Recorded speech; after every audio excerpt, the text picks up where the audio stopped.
Pour nous les Africains, notre seule religion devait être le travail et encore le travail.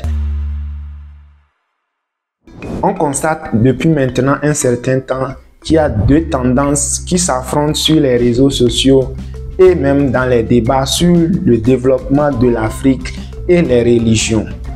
D'un côté, il y a certains qui pensent que les religions importées ou imposées comme le christianisme ou l'islam sont un frein au développement de l'Afrique et nous fait perdre nos valeurs culturelles.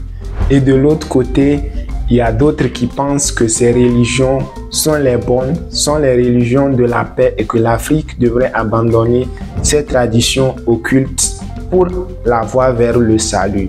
En tout cas, la guerre entre ces deux tendances va de bon train.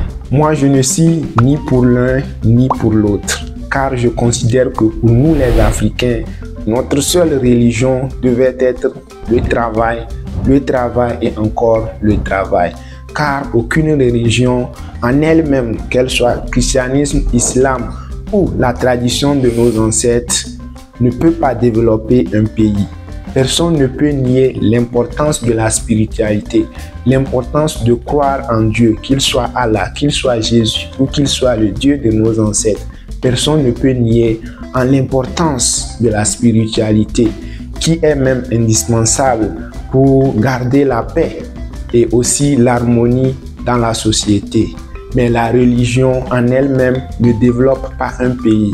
Et pour preuve, en Afrique, nous avons des chrétiens qui sont riches, il y a des chrétiens pauvres, il y a des musulmans riches, aussi des musulmans pauvres, il y a ceux qui pratiquent les traditions de nos ancêtres qui sont riches et il y a d'autres aussi qui pratiquent ces mêmes traditions qui sont pauvres.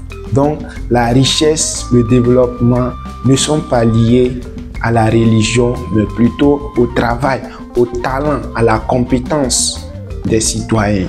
En Afrique, notre problème est que nous voulons tout remplacer par la spiritualité. On fait primer la spiritualité sur le talent, sur la compétence. Vous-même, imaginez-vous, pour un simple match d'interclasse au collège, les équipes se livrent au fétichisme pour gagner les matchs. C'est-à-dire qu'on ne peut rien faire sans le spirituel. On pense que tout doit être fait par le spirituel. On ne pense pas au travail, à la compétence, au talent. Non. Dieu existe, qu'il soit Allah, qu'il soit Jésus ou qu'il soit le Dieu de nos ancêtres. Il ne bénit que le travail. Il n'accompagne que les actions. Sinon, si ce n'est pas le cas, nous irons tous rester à l'église, prier à longueur de journée pour avoir tout ce que nous voulons.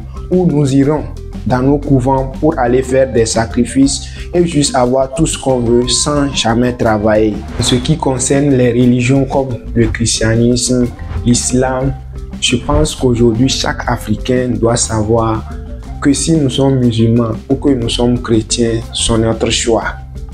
Même si ces religions avaient été imposées à nos grands-parents à l'époque, aujourd'hui, nous ne le sommes plus. Chacun a vu assez clair dans cette histoire pour décider de rester ou de quitter ces religions. Donc, chacun a fait son choix et ce n'est plus une obligation pour quelqu'un de rester. Même si ces religions ont été utilisées ou les écrits de ces religions ont été utilisés pour nous exploiter, cela ne veut pas forcément dire que ces religions sont mauvaises ou bien sont à 100% mauvaises. Donc, chacun a fait son choix. On peut rester dans nos traditions comme on peut déjà suivre si on pense que c'est la bonne voie. L'essentiel, la base, c'est le travail. Quelle que soit la religion, nous Africains, nous devons savoir que c'est le travail seul qui nous fera avancer. C'est le travail qui fera développer nos pays et non la religion. Et à ce que je sache, aucune religion, que ce soit le christianisme, l'islam ou l'animisme, ne prêche la paresse. Aucune religion n'encourage que l'homme travaille. Donc si aujourd'hui nous décidons de passer toutes nos journées sur les lieux de culte, c'est notre choix, c'est notre problème en tant qu'Africains et personne ne nous l'impose. Donc faisons du talent et du travail nos priorités et notre cheval de bataille, car Dieu, tel qu'il soit, n'accompagne que les actions. En tout cas, l'Afrique libre ou la mort, nous vaincrons.